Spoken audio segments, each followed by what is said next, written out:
आज आप सुने संकष्टी चतुर्थी व्रत कथा। एक समय की बात है कि विष्णु भगवान का विवाह लक्ष्मी जी के साथ निश्चित हो गया। विवाह की तैयारी होने लगी। सभी देवताओं को निमंत्रण भेजा गया, परंतु गणेश जी को निमंत्रण नहीं दिया। कारण जो भी रहा हो, अब भगवान विष्णु की बारात जाने का समय आ गया है। सभी देवताओं अपनी पत्नियों के साथ विवाह समारोह में आए। उन सब ने देखा कि गणेश जी कहीं दिखाई नहीं दे रहे हैं। तब वो आपस में चर्चा करने लगे कि क्या गणेश जी को न्योता नहीं गया है या सवाए गणेश जी ही नहीं आए हैं। सभी को इस बात पर आश्चर्य होने लगा। तभी सबने विचार किया कि विष्णु भगवान से ही इसका कारण पूछा जाए। विष्णु भगवान से पूछने पर उन्होंने कहा कि हमने गणेश जी के पिता भोलेनाथ महादेव को न्योता भेजा है। यदि गणेश जी अपने पिता के साथ आना चाहते तो आ जाते। अलग से न्योता देने की कोई आवश्यकता भी नहीं है। दूसरी बात यह है कि उनको सावा मन मूंग, सावा मन चावल, सावा मन घी और सावा मन लड्डू का भोजन दिन भर में चाहिए। यदि गणेश जी नहीं आएंगे तो कोई बात नहीं, दूसरे का घर जाकर इतना सारा खाना पीना अच्छा भी नहीं लगता। इतनी वार्ता कर ही रहे थे कि किसी एक ने सुझाव दिया, यदि गणेश जी आ भी जाए तो उनको द्वारपाल बनाकर बैठा देंगे कि आप घर की याद रखना। आप तो चूहे पर बैठकर धीरे धीरे चलेंगे तो बारात से बहुत पीछे रह जाओगे। यह सुझाव भी सबको पसंद आ गया तो विष्णु भगवान ने भी अपनी सहमति दे दिया। होना क्या था कि इतने में गणेश जी वहां आ पहुँचे और उन्होंने समझा बुझा कर कि रखवाली करने बैठा दिया, बारात चल दिया। तब नारद जी ने देखा कि गणेश जी तो दरवाजे पर ही बैठे हुए हैं, तो वो गणेश जी के पास गए और रुकने का कारण पूछा। गणेश जी कहने लगे कि विष्णु भगवान ने मेरे बहुत अपमान किया है। नारद जी ने कहा कि आप अपनी मूषक सेना को आगे भेज दे तो वह रास्ते खोद देगी, जिससे उनका वाहन धरती में धंस जाएंगे। तब आपको सम्मान पूर्वक बुलाना पड़ेगा। अब तो गणेश जी ने अपनी मूषक सेना जल्दी से आगे भेज दिया और सेना ने जमीन पोली कर दिया। जब बारात वहाँ से निकली तो रथों के पहिया धरती में धंस गया।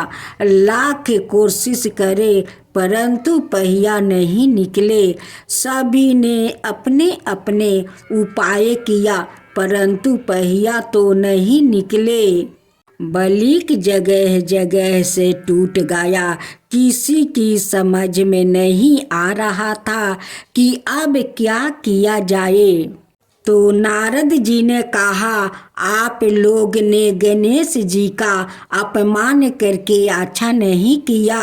यदि उन्हें मनाकर लाया जाए तो आपका कार्य सिद्ध हो सकता है और यह संकट टल सकता है। शंकर भगवान ने अपने दूत नंदी को भेजा और वो गणेश जी को लेकर आए। गणेश जी का आदर सम्मान के साथ पूजन किया। तब कहीं रथ के पहिया निकले। अब रथ के पहिया निकल गया परंतु वो टूट फूट गया।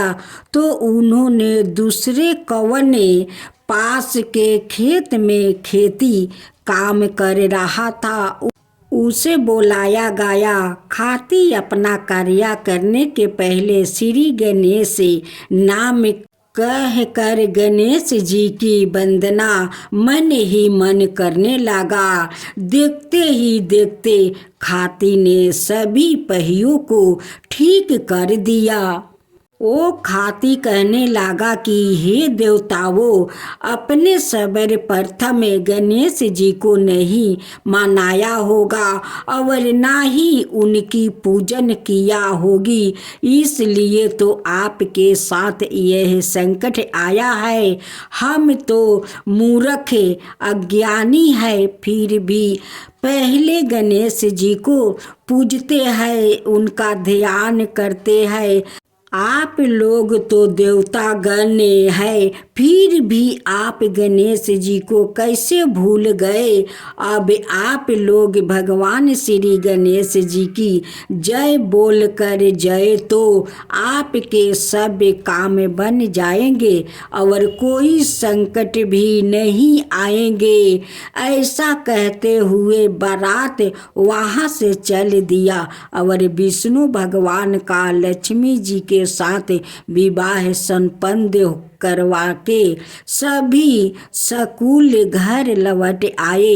हे गणेश महाराज, आपने विष्णु को जैसे कारज सरियो वैसे कारज सबको सिद्ध कीजो। बोलो गजानंद भगवान की जय। जय गणेश जय गणेश जय गणेश देवा, माता जानकी पार्वती पिता महादेवा। जय गणेश जय गणेश जय गणेश देवा, एक दांत दयावंत चार भुजी धारी, मस्तक सिंदूर सोहे मूस की सवारी। जय गणेश जय गणेश जय गणेश देवा, माता जानकी पार्वती पिता महादेवा। अंधन को आँख देते, कोढ़ियन को काया, बाजिन को पुत्र देते, निर्धन को माया। जय गणेश जय गणेश जय गणेश देवा, माता जानकी पार्वती पिता महादेवा।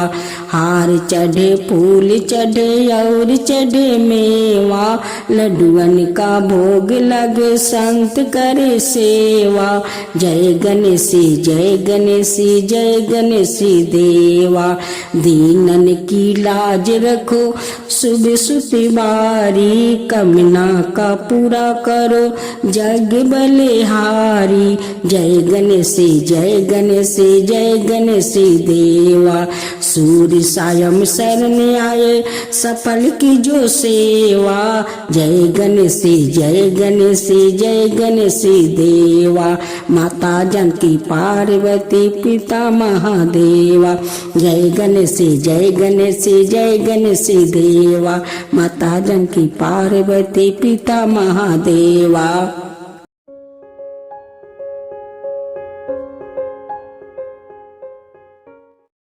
आज आप सुने चूहा बिल्ली कछुआ हिरण और विष्णु भगवान का चमत्कारी कथा। एक जंगल बड़ा ही हरा भरा और सुहाना था। वहाँ तरह तरह के पशु पंछी रहते थे। हिरन बिल्ली खरगोश चूहा, इन चारों में बहुत गहरी दोस्ती थी। चारों तमाशा नदी के किनारे साथ साथ रहते थे। सभी पशुओं पंछियों में इनकी दोस्ती की बड़ी चर्चा थी।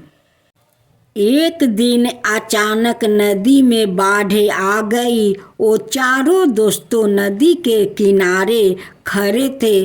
उन लोगों को नदी पार करनी थी, पर किसी को तैरना नहीं आता था। वो खड़े खड़े सोचने लगे कि नदी कैसे पार की जाए। इतने में एक कछुआ को आते देखा। वो लोग कछुओं को रोक कर पूछा, क्या आप हमें इस पार से उस पार तक पहुंचा देंगे? कछुआ राजी हो गया। चारों दोस्तों खुशी होकर कछुए की पीठ पर सवार हो गया। नदी में थोड़ी दूर पहुंचने पर कछुआ अचानक रुक गया और कछुआ बोला, मैं बहुत थक गया हूँ, पीठ पर इतना बोझ मैं सहन नहीं कर पा रहा हूँ। तुम्हारे बोझ के कारण कहीं मैं पानी में ना डूब जाऊं। तुम में से कोई अगर मेरी पीठ पर से कम हो जाओ तो खतरा टल सकता है। कछुआ की बात सुनकर हिरन ने बिल्ली की और देखा, बिल्ली ने खरगोश की और देखा और खरगोश ने चूहे की और देखा। चूहा भाला किसकी और देखता? तभी अचानक खरगोश ने चूहे को पंजा मारा और चूहा नदी की बाढ़ में समा गया।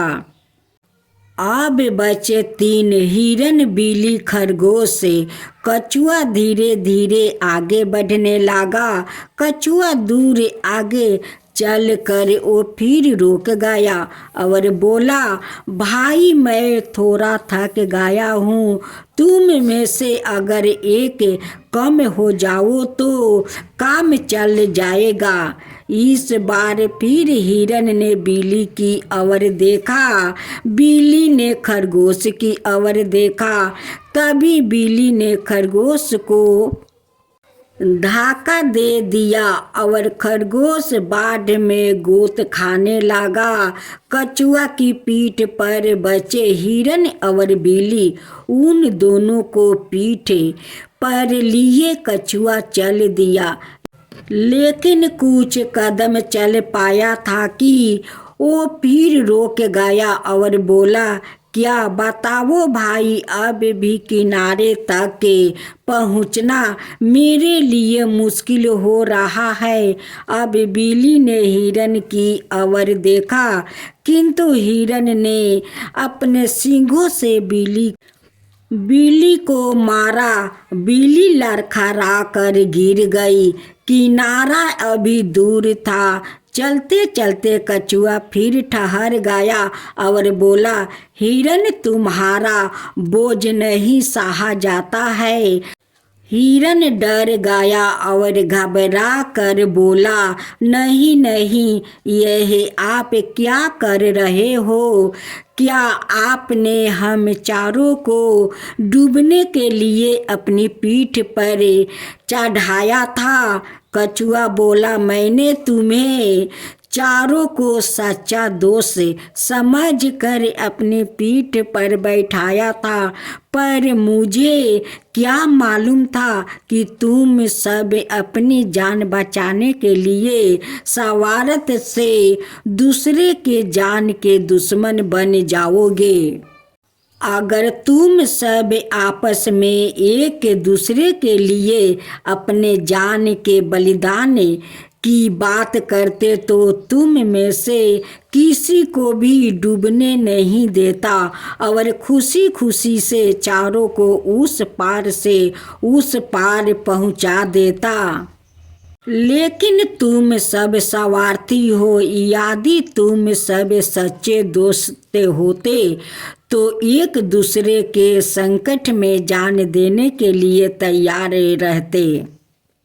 कछुआ कहता है कि देखो, हम सब का शरीर में तो भगवान का वास होता है, वैसे ही अगर तुम सब का अपना दोस्त के लिए अगर प्यार होता तो एक दूसरे का संकट में तुम लोग खड़े होते।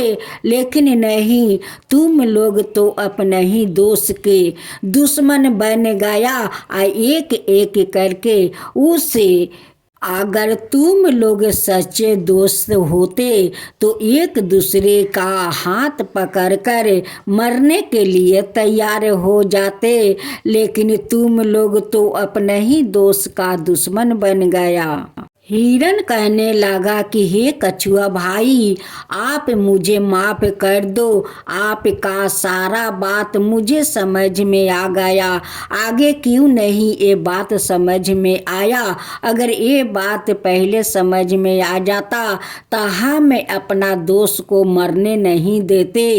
अगर तुम लोग एक दूसरे के साथ जान देने के लिए तैयार हो जाते तो मैं तुम में से किसी को उस नदी में डूबने नहीं देता। मैं इस पार से उस पार तक पहुंचा देता, लेकिन तुम लोग तो अपने ही में दुश्मन बन गया। किरण कहने लगा कि जब मेरा तीनों दोस्त नहीं रहा तो मैं रहकर क्या करूँगा? मैं भी जाता हूँ, उसी नदी में डूब जाता हूँ। हिरन जाकर डूब लगा देती है। अब तो कछुआ बेचारा जाकर अपना पीठ पर चारों को बचाकर वो बाहर ले आते हैं। चारों दोस्त कहने लगा कि आप कोई मामूली कछुआ नहीं लगते हो, आप कोई भगवान हो। हम लोग जैसे उस नदी में डूब गए थे, हम लोग तो मर जाता, लेकिन आप तो हम लोग का उस नदी में जीवित रखा। आप तो कोई भगवान हो। मैं तो सुनता हूँ कि इस नदी में विष्णु भगवान एक दिन समुंदर मंथन हुआ था, तो विष्णु भगवान खुद कछुआ का रूप में अपना पीठ पर समुंदर मंथन करवाए थे। ये हम लोग सुना था, लेकिन आज हम लोग स्वयं देख लिया कि आप मुझे नदी से बचाकर हम लोग के ले आए। आप कौन हो? आप दर्शन दो कि आप कौन हो, क्यों हम लोग का बचाया। विष्णु भगवान कछुआ का रूप से अपना रूप में आते हैं और सबको दर्शन दिखाते हैं कि देखो मैं विष्णु हूँ, मैं विष्णु भगवान हूँ, मैं ही कछुआ हूँ। तुम लोग का जब मैं इस नदी के किनारे देखा कि तुम लोग का इस पार से उस पार जाना है, तो तुम लोग का मैं अपना पीठ पर तो बैठा लिया, लेकिन मैं भी तुम लोग का परीक्षा देखा कि देखता हूँ कि किसके लिए के मरता है और के किसको जान लेता है। लेकिन देखो तुम लोग तो अपने ही दोस्तों को दुश्मन बना लिया और उसे नदी में तुम लोग सभी को धक्का दे दिया। चारों दोस्तों अपने में हाथ जोड़कर कहने लगे कि हे भगवान, आज से हम लोग एक दूसरे के लिए खड़ा रहेंगे, एक दूसरे के लिए जान देंगे, लेकिन अपना दोस्त का कभी दुश्मन नहीं बनेंगे। आपका ये वचन पर हम लोग तैयार रहेंगे और कभी अपना दोस्त को दुश्मन नहीं बनाएंगे। एक दूसरे के लिए जान देने के लिए हम लोग तैयार रहेंगे। विष्णु भगवान कहने लगे कि देखो हम सब का शरीर में भगवान के वास होते हैं। जैसे आज देखो कछुए के रूप में मैं आया, तुम लोग को पीठ पर बैठाया, तुम लोग अपना दोस्तों को उसे नदी में धक्का मार के गिरा दिया। और देखो फिर भी मैं सभी पशुओं को मैं जीवित रखा। विष्णु भगवान कहने लगे कि ठीक है, तुम चारों वचन दो कि एक दूसरे के लिए जान देने के लिए तैयार रहोगे। चारों दोस्तों विष्णु भगवान को वचन देते हैं कि भगवान आज से हम लोग एक दूसरे के लिए खड़ा होंगे, एक दूसरे के लिए जान देने के लिए तैयार होंगे। चारों दोस्तों हाथ जोड़कर विष्णु भगवान को प्रणाम किया, जयकारा लगाया और विष्णु भगवान को चारों वचन दिया कि आज से हम लोग एक साथ रहेंगे, एक दूसरे के साथ देंगे, एक दूसरे के लिए जान देने के तैयार रहेंगे। राधे राधे दोस्तों, आज आप सुने माँ तुलसी की व्रत कथा। एक कन्या जब वो थोड़ी बड़ी हो जाती है और उसके समझ आने लगी, तब से ही वो तुलसी माता जी की पूजन करने लगी। इसके प्रतीत दिन का नियम है कि तुलसी माता जी का पूजन करने के बाद ही खाना खाती। जब वो कन्या शादी का लायक हुई, तब उसके माता पिता ने उसकी शादी करवा दी। कन्या को उसके माता पिता ने दहेज में भी एक तुलसी का गमला दिया।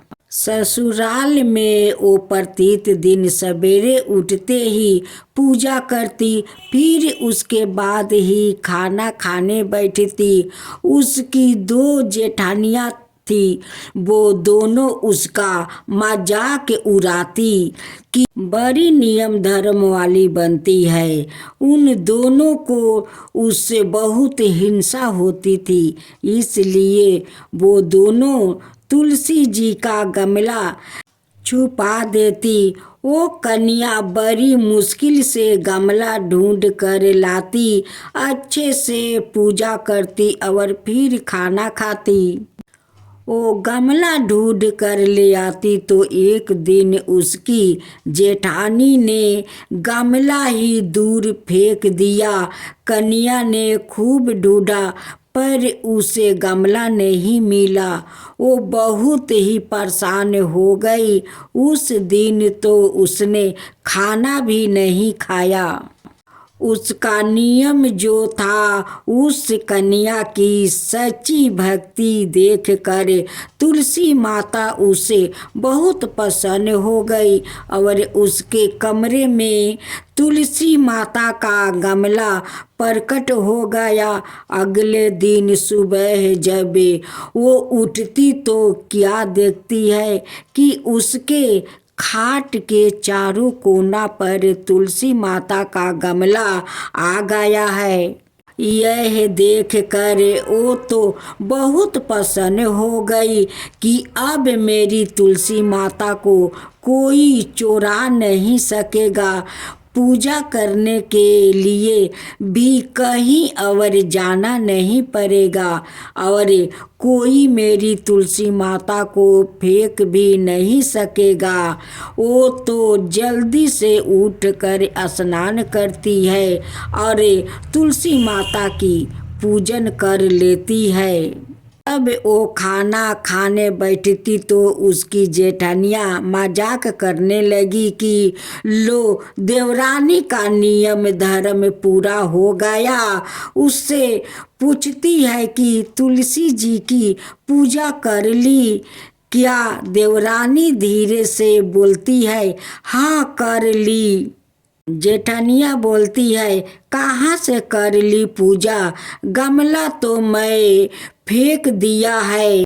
देवरानी कहती है कि देख लो, मेरे कमरे में खाट पर तुलसी जी लग रही है। जेठानिया बहुत शर्मिंदा हुई और बोली कि देवरानी, तेरी भक्ति सच्ची है, हमने तुझे बहुत परेशान कर रखा है, हमें माफ़ कर दे। देवरानी उन्हें माफ़ कर देती है।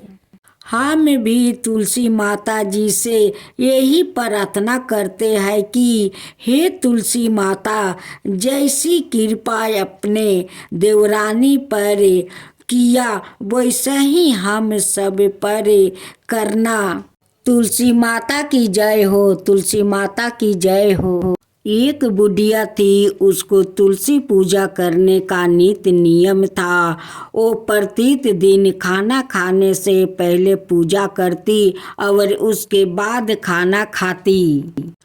वो तुलसी माता से प्रार्थना करती कि हे तुलसी माता, खाने में खीर का भोजन देना, पाठ पीतम्बर का वेश देना, योगियों जैसी मौत देना, स्वर्ग का वास देना, राम लक्ष्मण की कांधा देना, सीता जी का चाल चलावा देना। यह सब सुनकर तुलसी जी सूखने लगी। राम लक्ष्मण उधर से निकल रहे थे तो उन्होंने पूछा, तुलसी जी से कि आप सूखे क्यों जा रही हो। तब तुलसी बोली, एक बुढ़िया रोज मेरी पूजा करती है और वह मुझसे खाने का लड्डू मांगती है, खेलने को भाई मांगती है, खाने को खीर का भोजन मांगती है, पाट पीतम्बर का वेश मांगती है, आपकी कांधा मांगती है, सीता जी का चाल चलावा मांगती है, स्वर्ग का बास मांगती है, योगियों सी मौत मांगती है। बाकी सब तो मैं दे दूं, पर आपकी कांधा कहाँ से दूं, और सीता जी का चाल चलावा कहाँ से दूं। राम जी और लक्ष्मण जी तुलसी जी से बोले कि आप हरे भरे हो जाओ, सब हो जाएगा। कुछ दिनों बाद बुढ़िया मर गई। लोग इकट्ठा होने लगे। जब बुढ़िया को ले जाने के लिए उसको तैयार करने लगे, उठाने लगे, तो वो इतनी भारी हो गई कि उसको लोग उठा नहीं पाए, उसको हिला भी नहीं पा रहे थे। लोग कहने लगे कि बुढ़िया इतनी भारी कैसे हो गई, वो तो देव दर्शन सब करती थी, क्या वो कोई जादू टोना करती थी जो ऐसी भारी हो गई। इतने में राम लक्ष्मण और सीता जी आए।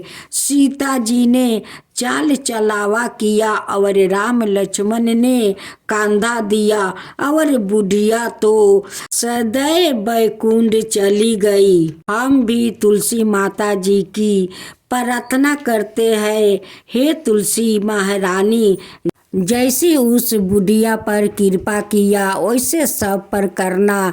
हे तुलसी माता, वैसे ही सब पर करना। तुलसी माता की जय हो, तुलसी माता की जय हो। जय जय तुलसी माता, जय जय तुलसी माता, सब जग की सुखदाता वरदाता। जय जय तुलसी माता, जय जय तुलसी माता। सब योग के ऊपर, सब रोग के ऊपर, रुझ से रक्षा करके भाव तराता। जय तुलसी माता, रुझ से रक्षा करके भाव तराता। जय तुलसी माता। बाहु पुत्री है सायामा, सुरबली है गारामा, विष्णु प्रिया जो तुम के सेवे, सो नर तर जाता। जय जय जय तुलसी माता, जय जय जय तुलसी माता। हरि कैसे सभी राजते, त्रिभुवन से हो बनती थी, पति जनों की तारानी, तुम्हें हो भी खाता। जय जय तुलसी माता, जय जय तुलसी माता। लेकर जन्म बिजन में आई, दिव्या भवन में, मानव लोगी तुम ही से सुख सनपति पाता। मानव लोग तुम ही से सुख सनपति पाता। जय जय तुलसी माता, जय जय तुलसी माता।